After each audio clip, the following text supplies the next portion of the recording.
Friends, recently I watched an American supernatural horror film called Good Boy, directed by Ben Leonberg. This is one of the most unique horror films of 2025 because the horror is shown from a dog's point of view. Along with that, the movie also hides several deeper meanings beneath the surface. The movie begins by introducing us to a dog named Indy, who belongs to the Nova Scotia Duck Tolling Retriever breed. Indy is sleeping on a couch with his owner, Todd, when he suddenly wakes up due to the vibration of Todd's phone ringing. The TV is showing static, and Indy notices something that looks like a shadow on the nearby wall. Then Indy looks at his owner Todd, who is sitting on the couch in a very strange condition. Drops of blood fall onto Todd's phone, blood that is coming from his mouth. Todd looks extremely sick. He can barely breathe properly. We see that Todd is getting a call from his sister Vera, and Indy senses that something is seriously wrong with Todd. Soon after, it seems like Vera arrives at the house and sees Todd's condition. She immediately calls emergency services to get an ambulance and save him. The scene cuts here, and we are shown a montage. In this montage, we see Indy when he first became part of Todd's family, back when he was just a cute little puppy. We watch Indy grow up and understand the bond between Todd, Indy, and Vera. Through these clips, we also learn that Todd had started getting sick and was undergoing treatment. Now, what exactly this illness is, we'll discuss that openly in the theory section, because there's a major theory connected to it. For now, we only understand that Todd had recovered from whatever illness he had. Although, based on the opening scene, it feels like the illness may have returned. The story then shifts to the present, where Todd leaves New York City with Indy and decides to stay at his grandfather's house, which is located in a very remote rural area.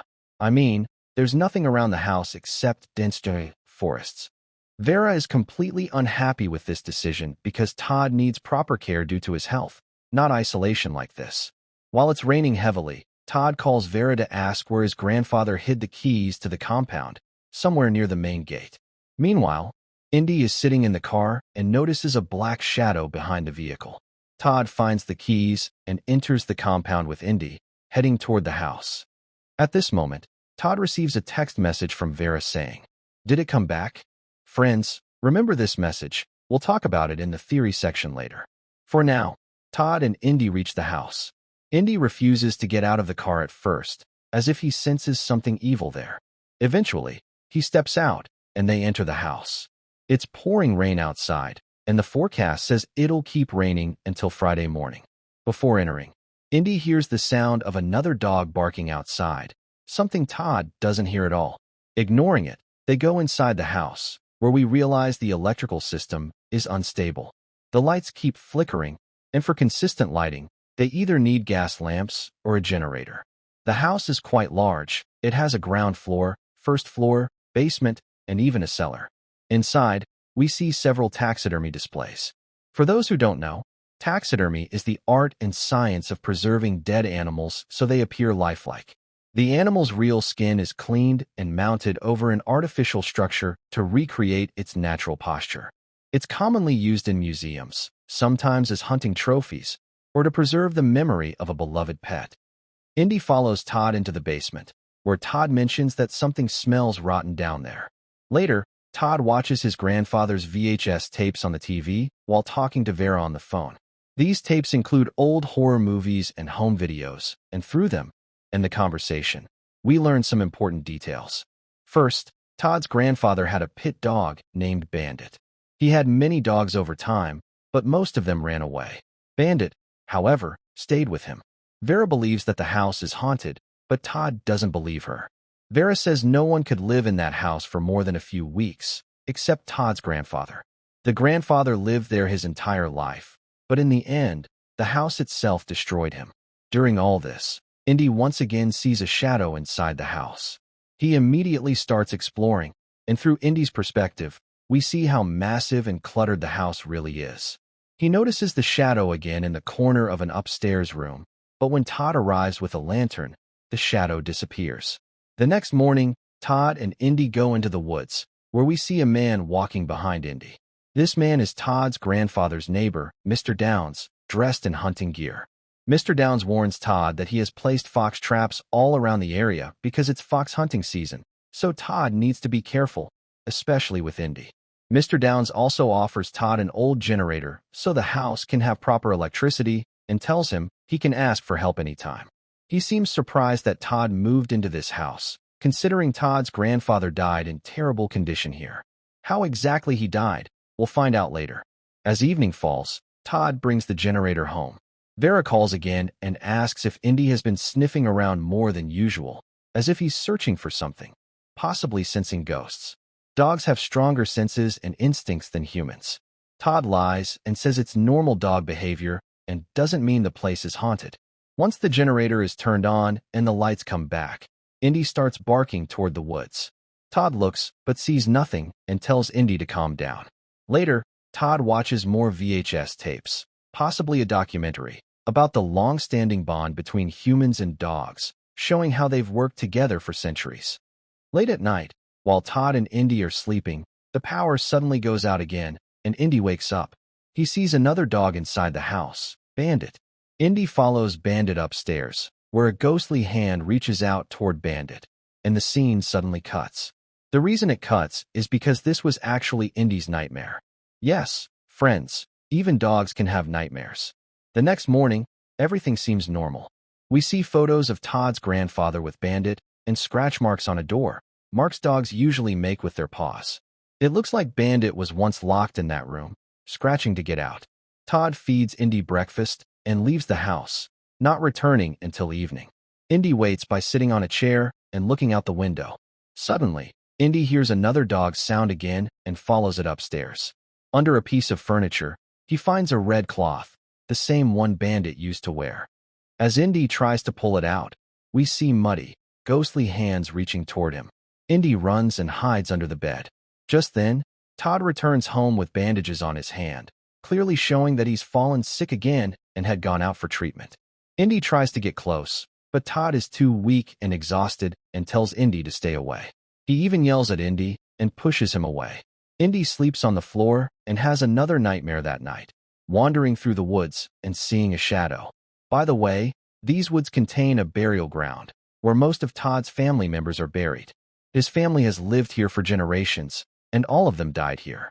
After waking from the nightmare, Indy walks around the house at night and notices muddy footprints on the floor. He follows them downstairs, where he hears noises. Indy finds Todd slamming his head against the door, blood dripping from his head. Indy rushes to him, and Todd finally stops. The next morning, Todd watches more VHS tapes where his grandfather is dividing his belongings among his children, leaving the taxidermy to his vegan daughter as a dark joke, and everything else to Todd. We learn the family has lived here for 6 generations, and all of them died here. Todd's grandfather suffered from an illness and knew his end was near. Similarly, we see Todd coughing, as if he has the same illness. Vera tells Todd she plans to visit him this weekend, but Todd gets angry and tells her not to treat him like a patient and to leave him alone. Meanwhile, Indy continues to sense paranormal activity in the house, doors opening, and other strange events. Being a dog, Indy immediately goes to check all of this out and stops near a chair. Friends, this is the same chair where Grandpa used to sit, coughing and staying sick, while his dog Bandit would watch him sadly. In Grandpa's final moments, blood was coming out of his mouth, and he was telling Bandit to run away. At the same time, we are shown that muddy black hand, as if it's coming to claim Grandpa. Now the question is, are these things something Indy is imagining, or is Bandit's spirit showing them to him? Or is the film directly showing this to us, the viewers? At this point, we also see that muddy ghost right behind Indy, and then the scene cuts. Todd starts looking for Indy and goes down to the basement, but he finds Indy standing behind a door near the basement entrance. Now, this is surprising. How did Indy suddenly get there? Indy is completely covered in mud, and Todd starts bathing him. Todd even says that Indy smells like death. Suddenly, Todd begins vomiting blood. In the next scene, we see Todd and Indy at the hospital. Todd undergoes an MRI, and from the doctor's conversation, it becomes clear that Todd doesn't have much time left. Todd asks to participate in clinical trials, but the doctors say he's now too sick to even qualify. Even if Todd agrees, experimental drugs won't be tested on him because his survival is nearly impossible. During all this, Indy is sitting in Todd's lap, but suddenly jumps down, as if he's scared. In fact, For a moment, Indy sees Todd, and the very next moment, he sees that muddy black ghost instead. After this, we see Todd in the woods searching for hyssop plants, a green, aromatic herb. Mr. Downs says he doesn't know much about this herb. He again warns Todd that he and Indy are getting dangerously close to his fox traps and should be careful not to get caught in them. In the next scene, Todd is burning herbs inside the house, trying to calm the atmosphere, like lighting aromatic candles to create peace and relaxation. But it doesn't help. Todd breaks down emotionally and starts crying while hugging Indy. During this, Indy once again sees the muddy ghost. That night, Todd and Indy watch a horror movie together. Todd tells Indy to sleep downstairs because Todd needs the entire bed due to his illness.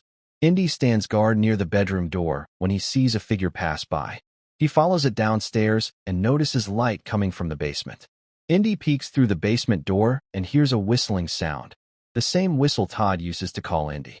Indy hears more whistles, and during a lightning flash, he sees Todd lying collapsed in the basement. Suddenly, Todd starts running in a strange way and attacks Indy. Then Indy wakes up. Yes, this was another nightmare. Indy is still on the floor in the room when suddenly someone grabs him. It's Todd, who has fallen off the bed due to his illness. Todd hugs Indy to calm himself. He's petting Indy, but Indy feels as if that muddy ghost hand is petting him instead. Out of fear, Indy bites Todd's hand. Todd gets angry and stands up, but then we see mud dripping from him, and he collapses unconscious onto the floor. Indy runs toward Todd, but the bedroom door suddenly shuts, separating them. Indy starts barking loudly, panicking. He doesn't know what to do until he notices the bathroom window is open. The window is one floor above the ground. Gathering courage, Indy jumps out and lands in the bushes below. For a moment, it seems like Indy didn't survive, but then he stands up and runs into the woods. He's trying to reach Todd's neighbor for help. While crossing the cemetery and heading toward the neighbor's house, Indy hears a sound behind him. When he turns back to check, he gets caught in a fox trap and can't escape. In the next scene, we see Todd freeing Indy from the trap and bringing him back home. However, Todd is now angry with Indy because he told him to stay put. Still, Indy ran outside and got trapped. Because of this, Todd chains Indy inside a small doghouse outside the home. He gives Indy food, turns on the generator, and goes back inside. Late at night, it starts raining again. Instead of staying inside the doghouse, Indy sits in the rain, staring at the house. He doesn't even eat his food. Indy sees a shadow at the house window. He also sees glowing eyes and foxes in the woods. As viewers, we notice Todd's condition getting worse. He's coughing and vomiting blood while VHS tapes of a horror movie play on the TV. Indy sees a shadow outside that looks like a human with a dog, or someone attacking a dog. Frightened, Indy goes into the doghouse. Suddenly, the muddy hand comes up from beneath the ground inside the doghouse. Terrified, Indy runs out, but the hand grabs his chain and starts pulling.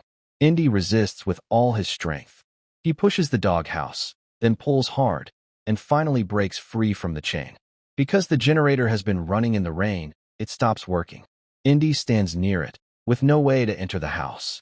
Nearby is the cellar, its door closed, until it suddenly opens on its own. Indy enters the cellar and finds a skeleton, Bandit's skeleton. How do we know it's Bandit? Because the red cloth Bandit used to wear is still on the skeleton. If you remember, when Grandpa died, Bandit was never found. It turns out Bandit was likely locked in this cellar, where he eventually died. Indy moves deeper inside. Meanwhile, inside the house, Todd lies on the bed and finally gets up. He sees muddy footprints forming one by one, moving closer to him, without any visible person. He turns on the light, and suddenly Indy appears in front of him. Todd hugs Indy and asks how he managed to get inside. Todd pets Indy lovingly, and then realizes that his body is still lying dead on the bed. Yes, friends, it looks like Todd's soul is now interacting with Indy. Todd's phone keeps ringing with Vera's calls and messages asking him to call back. At this moment, the muddy ghost ties Indy's chain around Todd's neck and starts dragging him away. Indy runs after Todd, but the house door is locked by the ghost. Without hesitation, Indy breaks a glass window and runs into the cellar. Just as the cellar door is about to close, Indy gets inside. Inside, there's a cave-like tunnel, and Todd's voice echoes from within. Indy runs in and pulls Todd out. Todd is now completely covered in mud, and the muddy ghost reaches out again. Indy starts barking loudly. The mud climbs over Todd, and Todd fully transforms into that muddy ghost. Blood flows from Todd's mouth as he says to Indy, "You're a good dog, but you can't save me." Todd then completely transforms into a muddy skeletal ghost and disappears. Indy stays in the cellar, waiting for Todd. The next morning, Vera arrives and opens the cellar door while crying. She finds Indy inside and calls him to her. Clearly, when Vera arrived, she must have found her brother's body and then came searching for Indy to rescue him. As Indy is leaving the cellar, he hears Todd's whistle one last time and looks back. But after thinking for a moment, Indy walks out with Vera. The movie ends here. And if you're new to the channel, please subscribe. We keep bringing you videos like this.